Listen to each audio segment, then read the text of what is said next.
very happy to see you tonight. Thank you for joining this presentation. Hello, George. Thank you for being there. I also recognize Marge and hello, Aline. and Melanie and Tracy, Celine, who was there last time. So thank you for being here. Can everybody hear me okay? Yep. Okay, great. Now I'm going to try to share my screen. Can't remember how to do it. And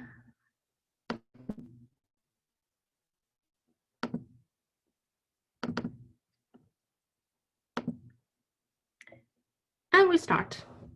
So thank you everybody to be here today. So for those who don't know me, my name is Aline Yon. I'm a registered acupuncturist practicing in Toronto, Ontario, Canada.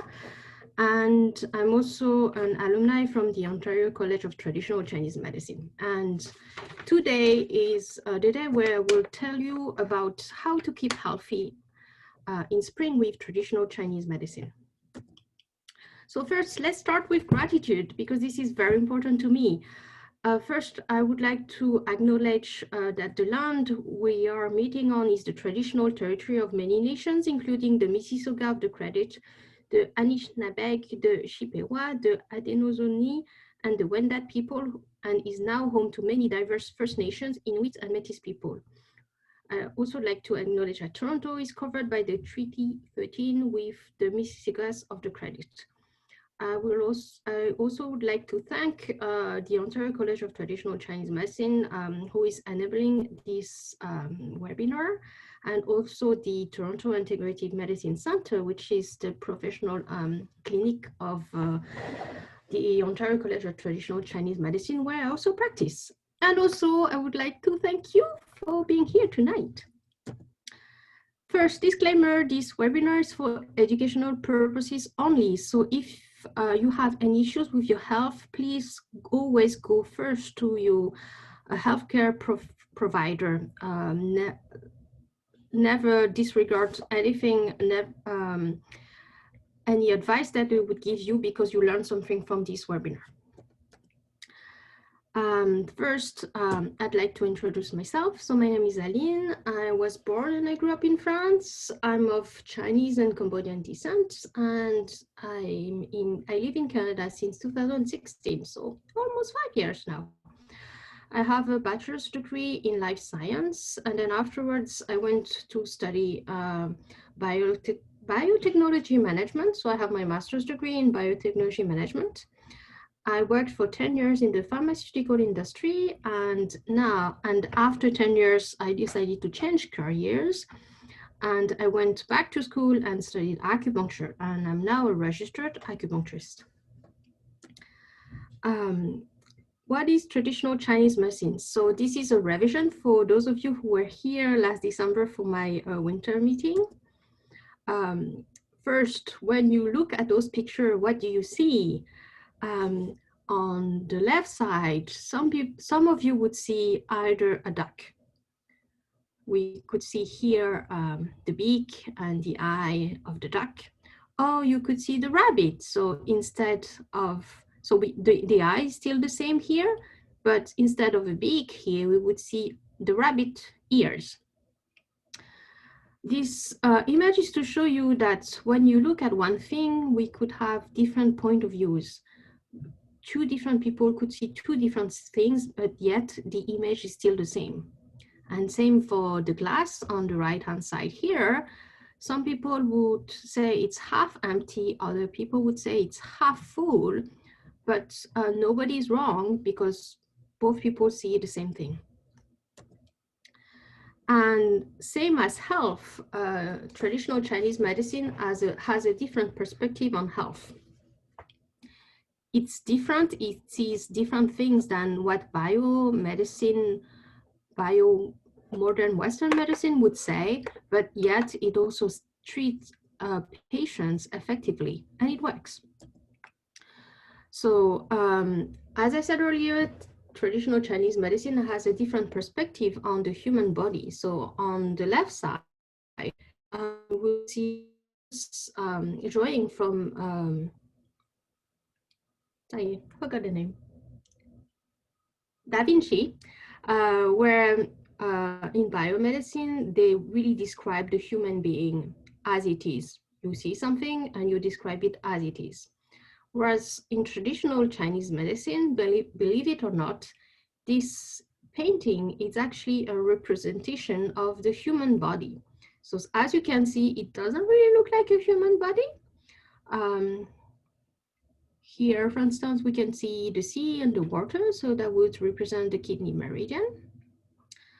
Here in the middle, we would see a forest, and that's how traditional Chinese medicine would describe the liver meridian, which is very different from the liver organ that I would see in biomedicine, etc., etc. And how would both biomedicine and traditional Chinese medicine look at this? So if somebody is irritable, get angry very easily, has depression, sigh a lot, has any distension, either from the stomach or in any part of their body, or if they have pain just under the chest, we call it hypochondriac pain, or if you are menstruating, some of you who are menstruating could have irregular menses, could have PMS, etc. So biomedicine would look at it in a different way. They would look at it through the lens of different specialties. For instance, if you have irritability, they would say, oh, maybe it's, oh, your nervous system. Depression could be your nervous system, or maybe they would send you in psychiatry. You have hypochondriac pain, or this, or maybe it's something to do with the muscular system. We not sure, we don't know. For if you have irregular menses, or if you have PMS, they would say, oh, it's the endocrine system. Was traditional Chinese medicine doesn't cut and separate, but integrate. When they look at those symptoms, irritability, depression, sighing, distension, hypochondriac pain, irregular menses, and PMS, they would say, oh, we know that pattern. It's called liver qi stagnation. So you could have different signs that biomedicine would say, oh, it has nothing to do with me, because irritability and depression would be, you would have to go to a psychiatrist for that. Whereas if you have PMS, or then you would have to go to see an endocrinologist. Whereas in traditional Chinese medicine, you would see only one person. And that person would diagnose you and say, oh, you have liver qi stagnation, and with acupuncture and herbs and maybe other modalities like moxibutions and gua sha and cupping, etc., they would treat everything at the same time, all those symptoms at the same time. So some people would say, oh, traditional Chinese medicine is just a woo-woo. It's something that is not scientific. And yet, believe it or not, there are a lot of clinical studies run on acupuncture and traditional Chinese medicine, and also herbs. And it shows that it works. It works for reproduction, infertility, pregnancy, constipation, pain, cancer, depression, insomnia, but of course also pain. And traditional Chinese medicine is more than 2,200 years old. Why would I say that? Because the first classics, the first written reference that we have in traditional Chinese medicine is called the Huangdi Neijing, which is the Yellow Emperor's Classic of Medicine. And that book that summarizes theory and techniques from hundreds, if not 1,000 years of practice was written 2,200 years ago. Compared to that, when was modern biomedicine born? They say that modern biomedicine was born in the 19th century with Claude Bernard and Pasteur, who discovered microbiology and antibiotics and so on. So what does the Yellow Empress Classic of Medicine say? They say that to be in good health, one should be living in harmony with nature. And specifically in the spring, they say that the 3 months of spring season bring about the revitalization of all things in nature. It is the time of birth.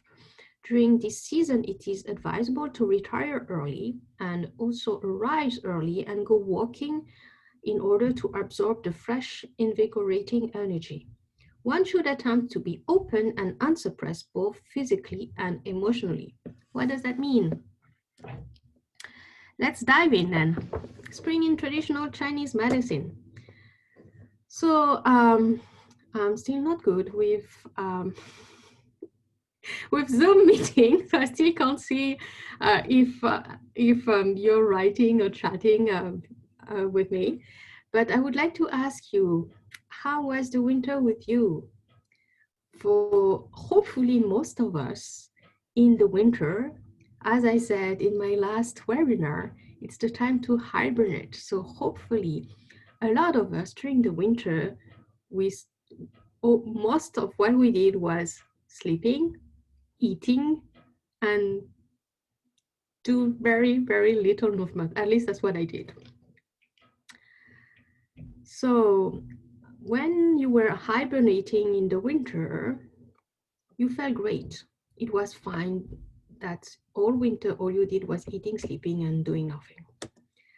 But maybe some of you noticed that since February, and exactly since the 3rd of February, because according to the Chinese solar calendar, spring started on the 3rd of February.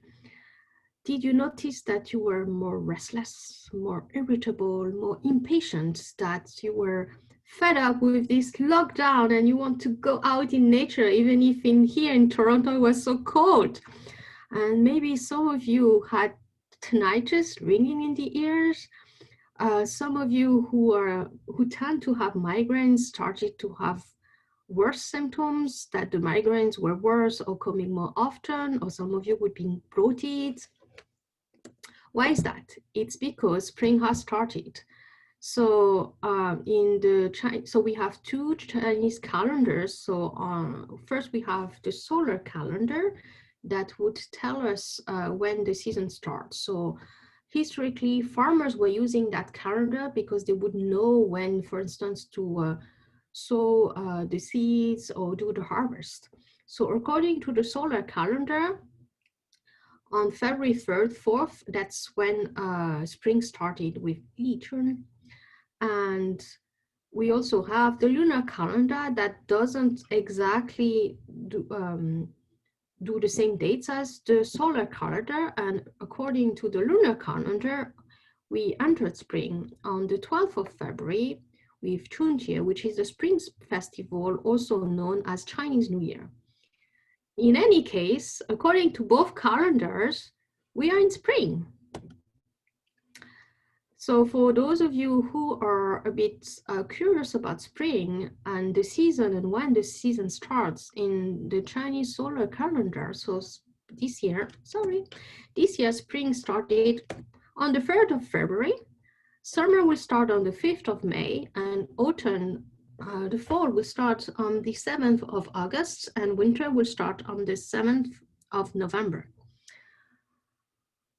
And usually in the Gregorian calendar, they say that spring will start on the 20th of March at the spring equinox. And according to the Chinese solar calendar, when it's the spring equinox, it's already the middle of spring.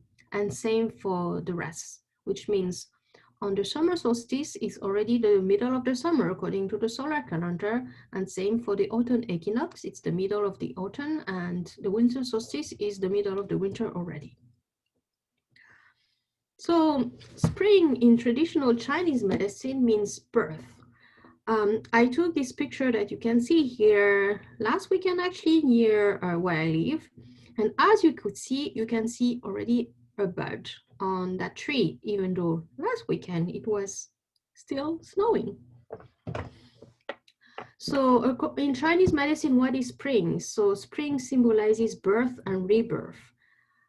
They say that, in the winter, usually like things are dormant or things are dead. So nature is dead. It's nature starts to go up and out.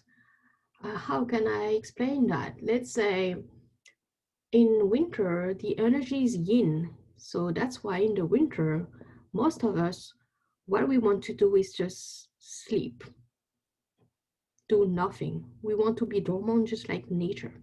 The energy is resting. And then in spring, we have the yang energy that starts to go out. And imagine that you have a seed that is in the middle of the soil that was dormant, that was sleeping all winter. And then all of a sudden it's spring, and that seed, in order to go up and out and pierce the soil and start to sprout, needs a lot of that yang energy, that strong, powerful, almost explosive energy. And that's the same, when we give birth, we need a lot of energy for a baby to be born. So that's why we say that spring is the time of birth or rebirth. Spring is also the time where you have a lot of winds.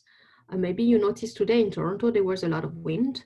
And also I remember early February, the 4th, the 5th, it was still snowing a lot in Toronto, but I remember that day there was a lot of wind. So wind is usually the climate that we encounter the most in spring.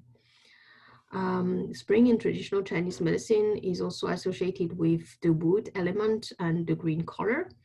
And the meridian that are have the seat of honor in spring would be liver and gallbladder. We'll talk about it later.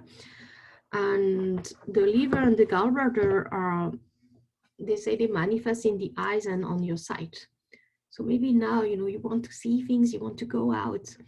They also manifest in the tendons and sinews. So we really have to take care of those tendons and sinews. I'll talk about it later. And some of you have noticed it, at least I did. Spring is also when you have more bursts of anger and impatience. I've certainly have been more impatient since early February, and because it's the young energy that wants to go out. And when the energy goes from deep within, go up and out, you just want to shout because you want to get rid of that extra young energy that was dormant all winter. Tears are also a manifestation of spring. And to counteract the anger and the impatience in spring, we need to practice patience. We'll talk about it later.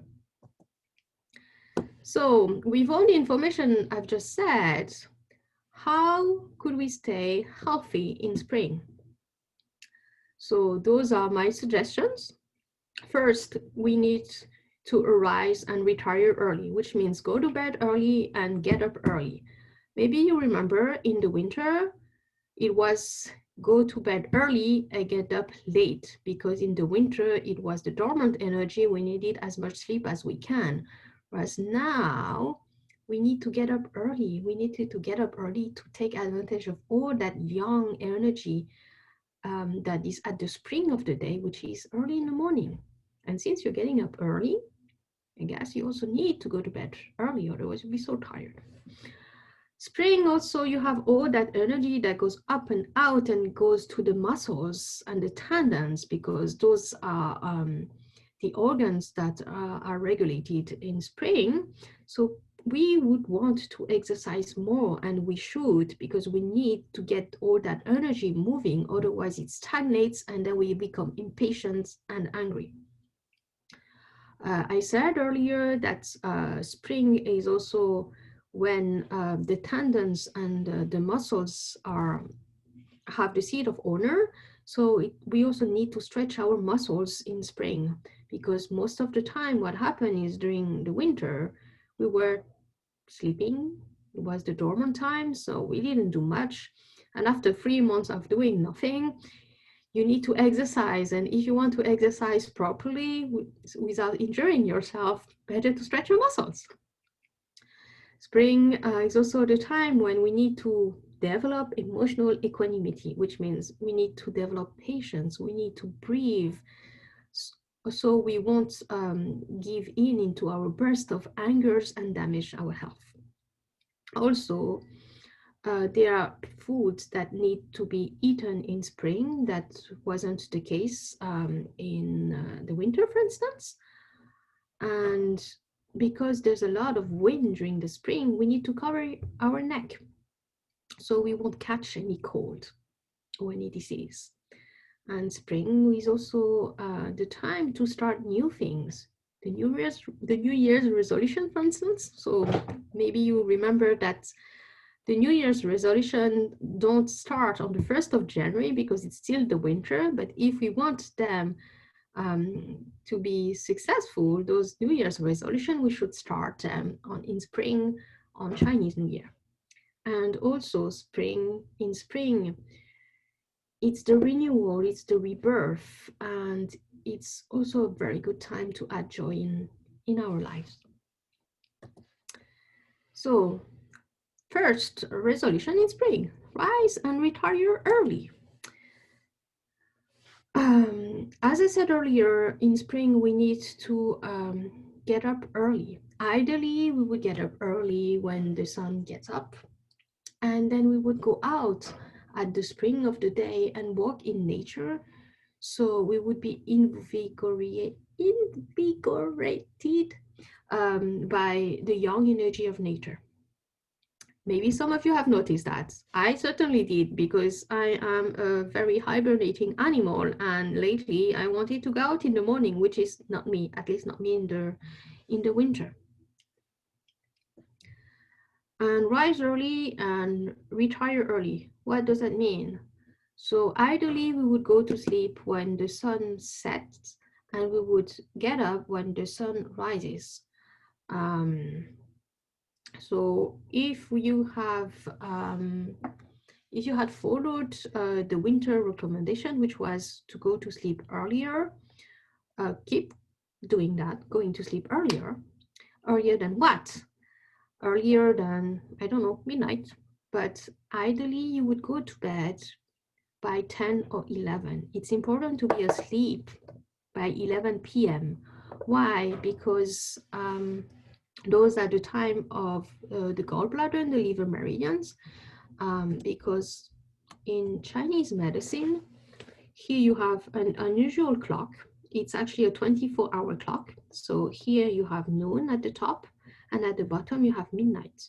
So as you can see, this 24-hour clock is divided in 12, which represents the 12 meridians. So in each blocks of 2 hours, you have a meridian that needs to be the center of attention. So between 11 p.m. and 1 a.m. is the gallbladder meridian, which is one of the wound meridian that would be associated with spring. And from 1 a.m. and 3 a.m., it's the liver meridian, which would be the meridian associated with spring. And why? So I said between 10 and 11 p.m. because I'm quite mixed up with, the springtime or the solar time, 1 hour less or blah, blah. Anyway, it's a very good idea to be asleep by 11 p.m. and especially between 11 and 3 a.m. because it's the time where the body would rest and you would have cellular repair. And because they are the time of the gallbladder and liver meridians, those are the times where you need to be asleep. Why? First, because each meridian has what we call a spirit, and the liver meridian spirit is called Hun. So they say that the Hun is the spirit that would travel in your past and in your future. So during your sleep, so between 11 p.m. and 3 a.m., and if you're asleep at that time, and if you are not digesting food, that Hun would be able to travel in your life, past, future. So when you're awake during the day, you will be able to make good decisions for you.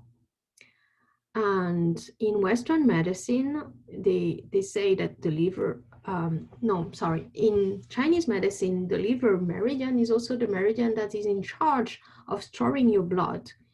And what is there in the blood? You have hormones. Say that hormones would also affect your emotions. So if you want to be in control of your emotions and not be easily susceptible to stress, you need to have a good liver meridian and good liver blood. And the blood is recharging at night during that gallbladder and liver time. That's why it's very important, and I say a lot to my patients, it's important to be in bed by 10 or 11 latest. And even in Western medicine, they said that if you want your body to regenerate the best, you should be asleep by midnight. I would say 11 is better. And as I said earlier, we need to get up earlier to take advantage of the spring of the day, which is early in the morning. Now, how will you improve your sleep this, oh, sorry, it's not winter, it's spring. And I will leave you a few minutes here to either write the 3 things you will do to improve your sleep in the winter, in the spring, sorry, or take a mental note.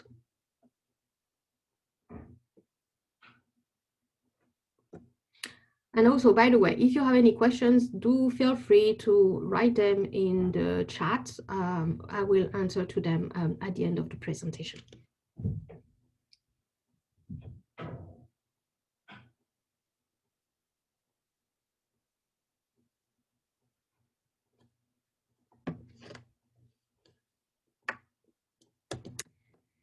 Now, second thing, we need to exercise more frequently after doing nothing or almost nothing in the winter.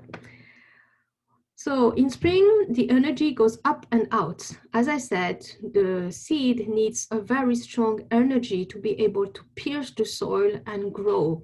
So it goes up, as you can see here in the vertical stem here, and out, as you can see in the leaves.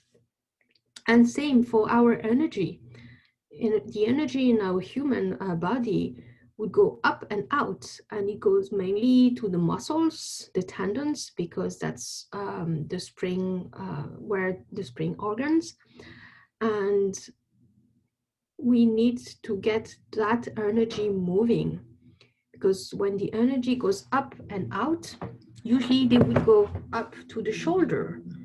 Why? Because, you need to get things moving. You need to, after hibernating all the winter, you need to prepare the soil to plant seeds and things like that. So if you're not exercising, this energy that goes up and out would be stuck in your shoulder. So some of you who are really stressed out, then you would have pain in the shoulder because the energy is stuck in the shoulder. And if you don't do anything, because the energy would still go up and out, it goes into the neck. So you would have neck tension. So that's why it's very important to exercise and stretch. And if you still don't do anything, then the energy will still go up and up to the jaw. Why? Because spring is also when we shout more. So as we live in a civilized society, we don't shout as much. So some people would have jaw tension, or even at night, and I suppose it would be during the liver time, then people would have grinding teeth because the jaw would be clenched. So it's very important that this energy that you have in surplus in spring, you get it moving by exercising. This is a meridian gym. I will let you either take a picture of that slide so you have a record of it. So it's a 20-minute gym that I recorded. So I learned that gym a long time ago, before even studying traditional Chinese medicine. So there are exercises that you would do to get the energy moving from one meridian to another. When would you do that meridian gym? You would do it in the morning when you get up, because some of us, we can't get up in the morning. We're too tired. We just don't have energy. So by doing this meridian gym in the morning, you would get that energy moving. And because the energy is moving and not stuck somewhere, you would have your energy back to start your day. You could also do this gym whenever you're stressed out and whenever you're tired. When I had my corporate job, that was what got me moving and being very performing. Each time I was stressed before presentation or before something important, I was doing that gym. Once you know it by heart, it would actually only take you 10 minutes to do it. But in the meantime, I invite you to go into that YouTube link. I recorded that video to help my patients who are stressed out, because when you're stressed out, your energy is stuck and you need to get that energy moving. There are, however, cautions. Please do not do this gym just before going to sleep, because before going to sleep, you want to wind down and not pump yourself up with more energy. I would also advise you not to do this gym right after food, because right after food you need the energy to your digestive system so you can actually digest and absorb the food. And I would also not do that gym if I were pregnant, because again, I'm not sure about the consequences on the mommy and the baby, because pregnancy is sacred and a different time. So I've just said that in spring we need to exercise more, but to be able to exercise more, we also first need to stretch our muscles, because spring is the time of the liver and the gallbladder meridians, and the liver meridian governs the tendons and muscles. And by stretching, you don't need to do fancy yoga stretches and so on. You can just, do like this young gentleman stretch outside in the sun whenever you can. So it's very important to stretch. In spring, it's also very strongly advised to develop emotional equanimity. Why? Because in spring, the energy is very strong. We need that strong, powerful, young energy to wake us up, to go out and start new thing. And that's a lot of energy. So in order to smooth that energy, we can smooth that energy physically by stretching and doing more exercise to get that energy moving. But as some of you might know, in Chinese medicine, we don't separate the body and the emotions. And when you have too much energy going up and out, emotionally, it can translate as anger. And that's why they say that in spring, like the emotion is anger, and that's why people shout, because by shouting, you let that energy out.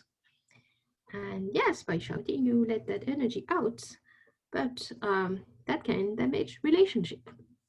So spring is also a great time to try to be patient and to have that smooth energy, that smooth emotions in us. In the winter, we had to practice contentment, to be happy with what we have. And in spring, we have so many desires and so many things going on that we would be prone to bad temper and would be susceptible to stress. And especially now, because after 1 year of confinement because of our little friend COVID, some of us are very impatient. I am. So it's time to practice patience and contentment. Remember that each time you have not very nice emotions coming out, remember to breathe, because breathing is also a way to exercise, to get things moving. because usually when we under stress, which is I think the case now, because after 1 year of COVID, after 1 year of loss of income, after 1 year of not going out and going and having a life, we are frustrated. And frustration in traditional Chinese medicine is energy that didn't go out. It's energy that gets stuck. So to let go of that energy, to let that energy moving, I would really invite you to breathe. Make sure that you breathe, counting to 4, and then you stop for 2 seconds, and then you breathe out, counting to 4 again. And you could do that exercise 3 to 6 times, at least 3 times, and you would realize that slowly and slowly your anger is dissipated. I would also invite you to practice mindfulness. Be mindful of why do you have that emotion? Why do you have this impatience or this anger? Is it because of the situation, or is it because of the energy of the spring that make you more prone to impatience and anger? If need be, journal, draw, meditate. Also practice non-violent communications. There's a really good trainer here in Toronto who does a non-violent communication training, and he also does it online. So if you're interested, either Google his name is Henry Bai, or just Google non-violent communication training, and there are lots of them all around the world. Also practice Tai Chi and yoga, but the easiest way is just go out in nature, or if you don't have access to nature like this gentleman, you could just be next to a tree. This is nature, this is green, this is wood, this is spring, and practice your breathing. Also, spring is when you need to stretch your muscles, when you exercise, and when you need to meditate. So some of you know it. I practice also at a center called Toronto Yoga Mamas, and they offer online on-demand classes. So there are classes that could be yoga, meditation, or more fitness classes, more young exercises, and you have classes that could last 5 minutes if you're busy, up to an hour, etc. So with this voucher, with this promo code, you will have access to 1 month free of these online on-demand classes. Because of course, this is COVID, we're still stuck at home, so we need to exercise. So let's try online classes. So you would have access to those classes on that link here. I will also invite you to take a picture of that slide so you have all the information. And of course, the webinar would be available for replay in a few days on my YouTube channel. But in the meantime, feel free to take a picture of this voucher and make use of it. Now, how will you improve your exercise and stretching routine this spring? How are you going to keep your mind smooth and not give in to anger and impatience and frustration?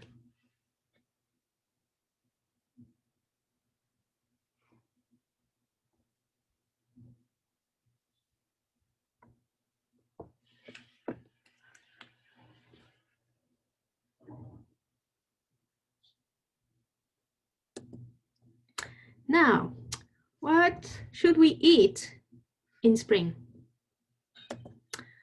Do you remember these slides from my winter talk? It was a slide about when are we are eating so much in the winter because we're hibernating, because we're accumulating fat. When are we going to lose that fat? And I said, well, your bikini diet should start at the new year, but not on the 1st of January, but on February, at Chinese New Year. So this is still true. So what should we eat in spring? So as usual, we should eat seasonal produce, mainly greens. and also whole grains. So eating whole grains and seasonal produce is something you should do all year round. And in spring, we naturally eat less. It's also because in spring, it's the time where we exercise, where we just want to go out, where we want this urge to exercise. And when we exercise, and because also the weather is warmer, we are not as hungry. We don't need our layer of fat anymore to keep us warm from the cold, even in Toronto. And it's also a time for a cleansing diet. And by cleansing diets, I don't mean having, a cleansing juice or anything like that. I mean eating less fatty and greasy food and add more more detoxifying herbs or sprouts and eating more vegetables, and that naturally by eating less fatty and greasy and eating less, naturally the body will start cleansing itself. It's also in spring where they said that the diet should be the lightest of the year. It's also the time where we should eat more sweet and pungent food. Maybe you remember in the winter it was more bitter food, because bitter food would bring the energy down, whereas sweet and pungent food would just help the energy to go up and out and circulate the energy, because we have a lot of energy and we need to keep that moving. It's also the time where you could add sprouted food and raw food. So for raw food, I would really strongly advise you to be cautious about it, especially here in Canada, because it's still cold, at least for me. Because when you eat too much raw food, you actually damage your digestive system. Why? Because whatever you eat and whatever you drink, the body will bring all your food and your drinks at 37 degrees Celsius, which is your body temperature. So if the food is cold, the body will have to use more energy to bring that cold food at 37 degrees. And cooked is technically pre-digested. So when it's raw, the body will have to use more energy to digest and to absorb the food. Of course, this is spring. So in theory, in spring, you have more energy than the winter. So in theory, you should be able to eat more raw food. But I would really advise you to eat raw food cautiously, because if you feel tired, if you feel bloated, if you have loose stools, go easy on raw food. And of course, spring is the season of greens, so it's the time to eat lots of greens, and also because you have lots of greens in abundance in spring. Sweet flavor. Why would we have sweet flavor in spring? Because the sweet flavor helps the energy to expand upwards and outwards, which is the direction of the energy in spring. It's also harmonizing, slowing, and relaxing. I wrote soothes aggressive liver, because for some people who have already a lot of energy, you add the extra young spring energy, and then they have so much energy that they become aggressive. So the sweet flavor would, slow them, relax them. And that's also explained why when people are really, really stressed out, they have so much energy stuck. Some of us want to have lots of sweet comfort food. Where do you find sweet flavor? You find them in whole grains and legumes, but also sweet potato, yam, cabbage, carrots, peas. And maybe you have noticed that I didn't put any sugar at all, because sugar is too sweet, and sugar, especially the refined sugar, would actually damage your digestive system. So we need a sweet flavor, but it shouldn't be overly sweet. So the sweet flavor would benefit mainly those who are very aggressive, but also those who are dry, thin, who tend to be cold, who are weak, who have a weaker constitution, and who are nervous and scattered, those jumping people who jumps all the time are very nervous and blah. So sweet flavor would really benefit them.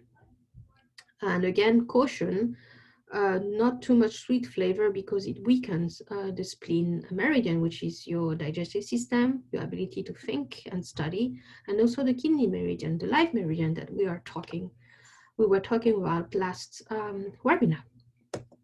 The other flavor that we need to have in spring is pungent flavor. By pungent flavor, I mean acrid, spicy, hot, aromatic, anything that has a smell, anything that has a taste that is not salty and or sweet or bitter.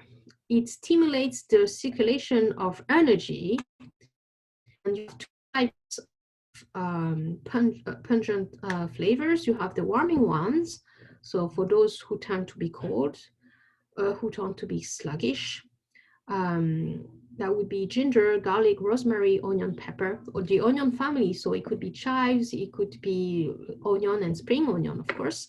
By pepper, I mean black pepper, horseradish, basil, nutmeg, and cinnamon. And for those who tend to be hot, it would be more cooling pungent flavors, cooling herbs such as peppermint, marjoram, and white pepper.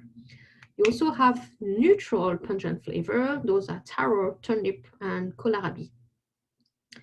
So the pungent flavors, it really helps the energy to circulate. So if you are really sluggish and heavy lethargic in spring, it's a good idea to have those pungent flavor and add them in your diet.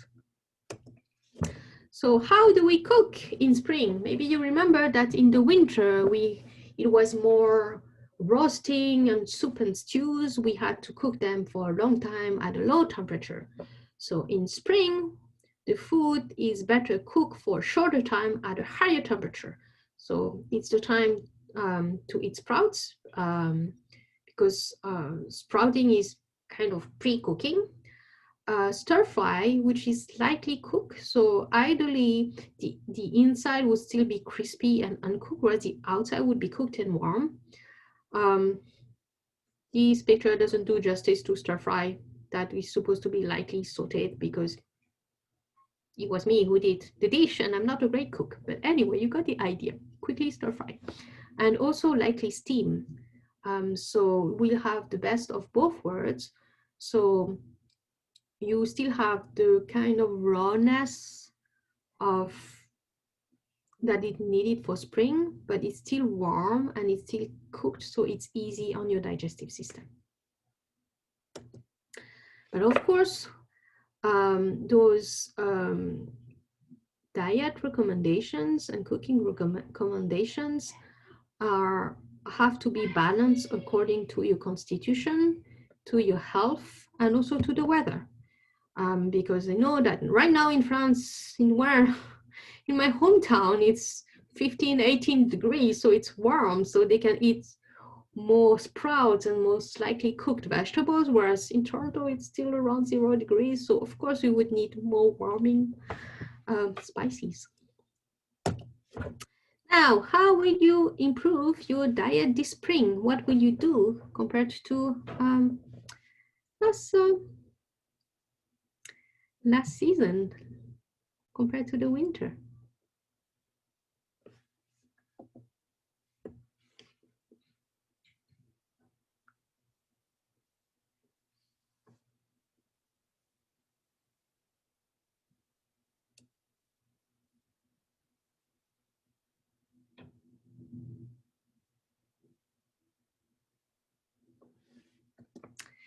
Now, in spring, once we have covered sleep, exercise, and food, there are and emotions, there are also things we need to cover. Our neck.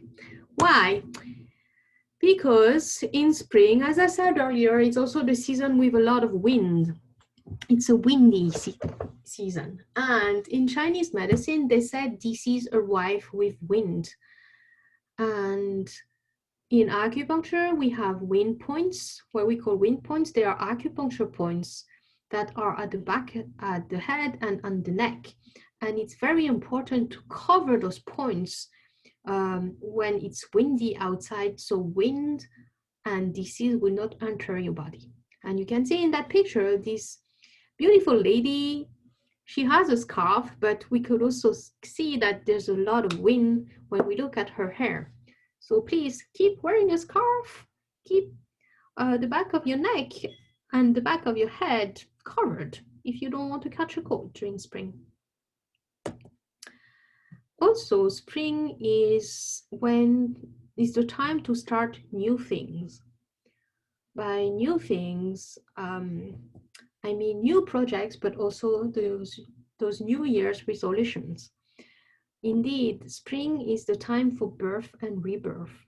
And spring is the time when you have the inspiration with the Hun, which is the spirit of the liver meridian, the spirit of the spring that travels in your past and in your future, and that gives you the inspiration to start things. And the Hun is it's stronger in spring, which means you also have more inspirations and more ideas in spring. So it is the time to start your projects, to put your ideas into the world. And also, it's the time to have new resolutions, and it's the time to start them, because it's also the time where you would have the most chances to have them into completions if you start them in spring. And spring is also the time, especially now during COVID, to add joy in your life. Why?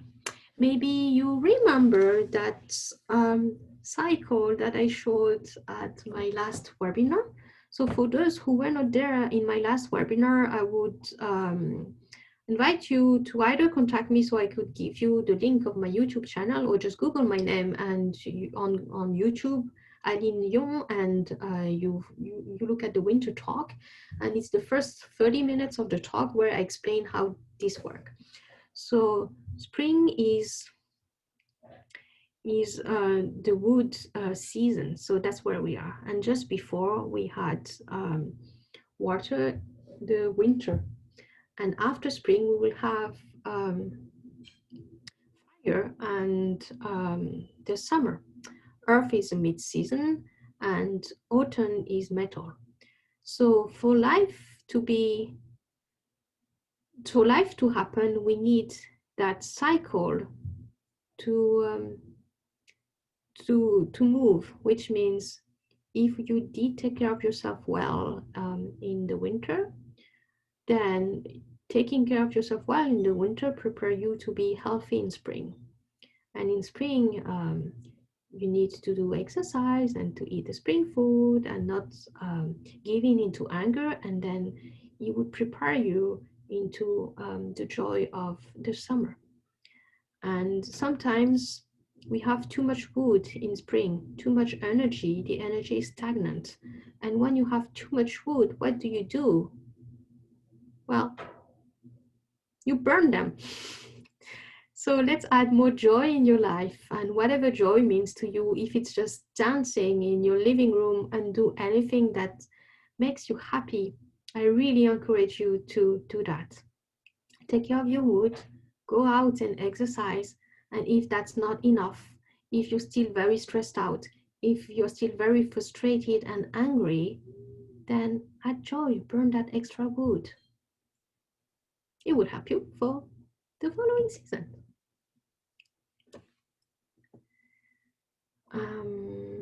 Now, what would be the 3 things you will implement your life this spring? If there were only 3 things that you would do, what would they be?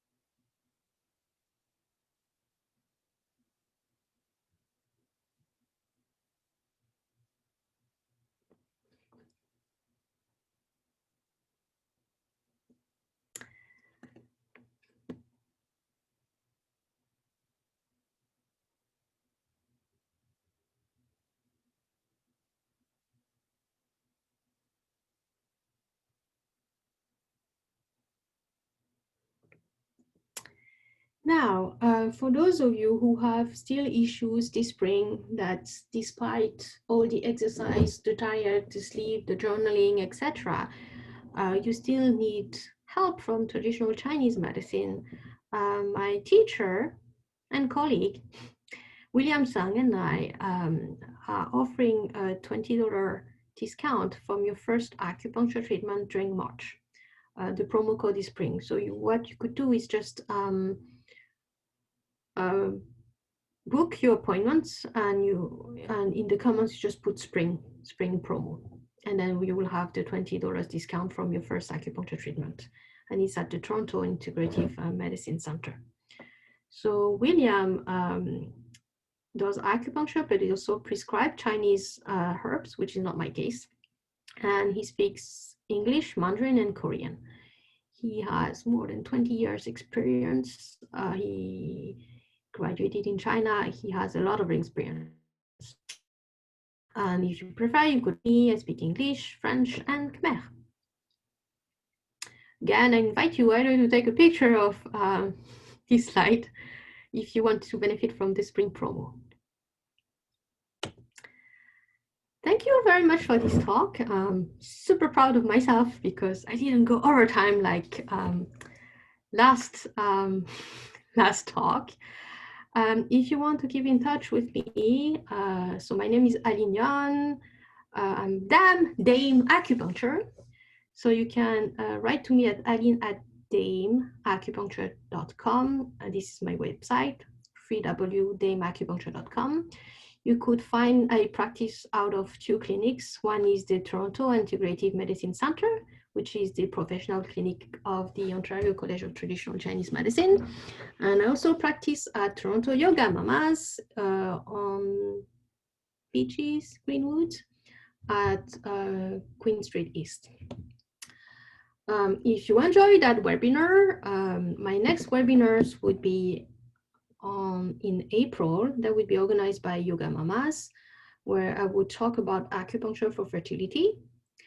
On the 20th of May at 7 p.m., still at Yoga Mamas, where I would talk about how acupuncture could benefit postpartum. And here in this platform with OCTCM and the Toronto Integrative Medicine Center, it would be early June where I would do another talk, but this time with Summer. Thank you very much, everybody. If you have any questions, please let me know. And now I'll go into the chat room.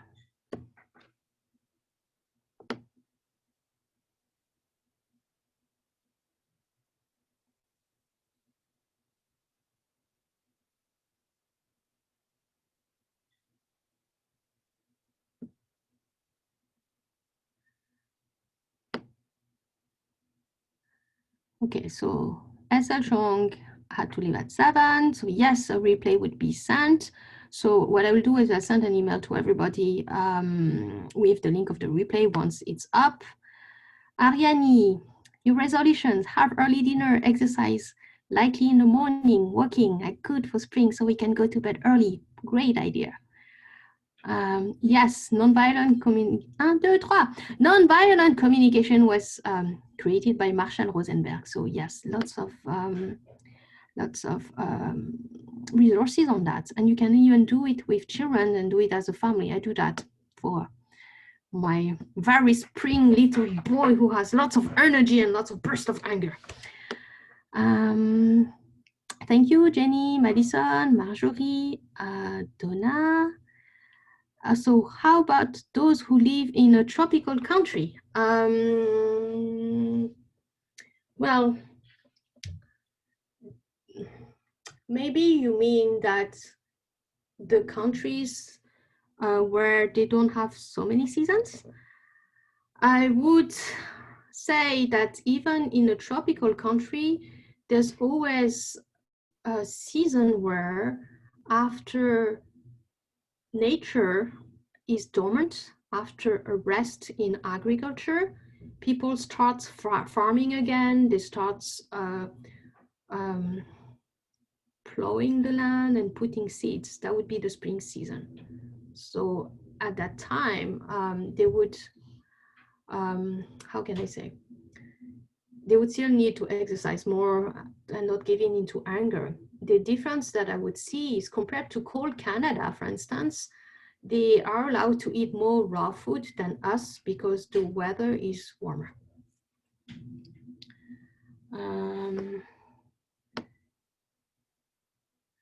Next question. Thank you, Maria. Thank you, Angel. Thank you, Celine. Okay. Oh, yes. I just realized William is here. So maybe, William, you want to introduce yourself? William, where are you? Yeah. Please unmute yourself and introduce yourself. Hi, everyone. Can you hear me? Oh, I'm not sure if you can unmute yourself. Sorry. I'm not in charge. I hear you. Hi, how are you? Wendy, can you unmute William, please? Yeah.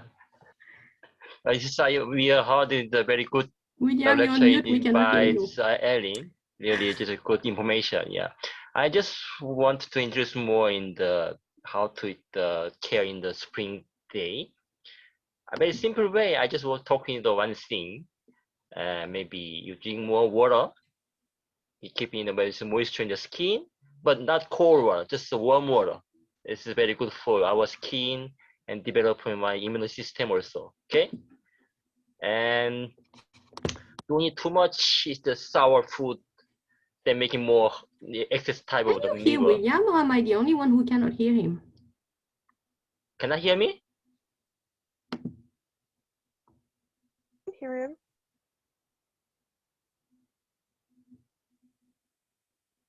Okay, great. You can hear him. Maybe I'm the only one who can't. Okay. So,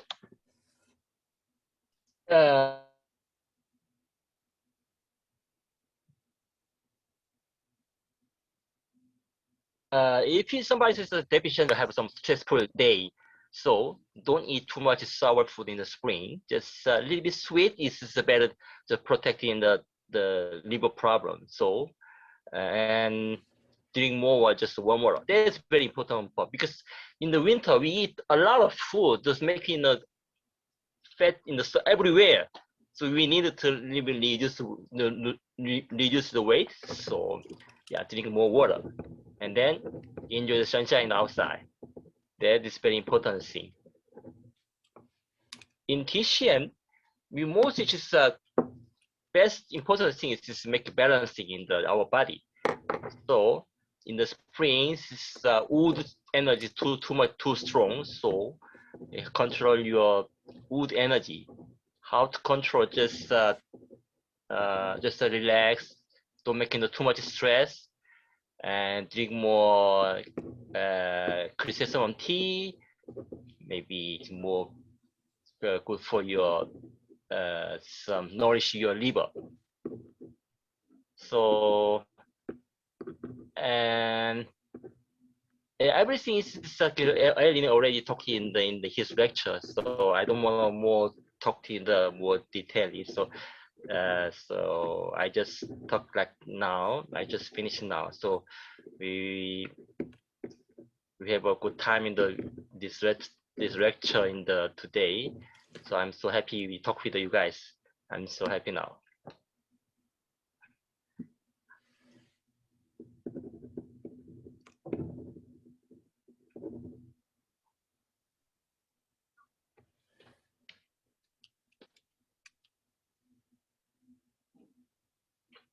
Okay, bye bye. Thank you, William. You're welcome. Thank you, Zeni. Thank you, Ariane. Thank you, everybody who wrote on the chat, either directly or to me or to everybody. If we don't have any more questions, then thank you, everybody, for this webinar. We will see you again. For me, at least in June.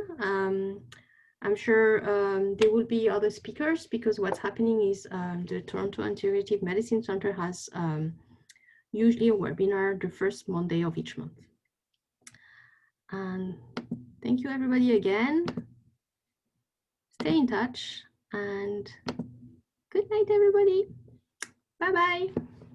I will stay a little bit more for anybody who have any questions and would want to talk to me in private. Thank you, William. Thank you, Wendy. Thank you, everybody, for attending tonight. Thank you, George, for being there. And good night, everybody. Sorry if I didn't say your name. I was quite nervous that George attended tonight. So, so I hope I didn't do too bad, George.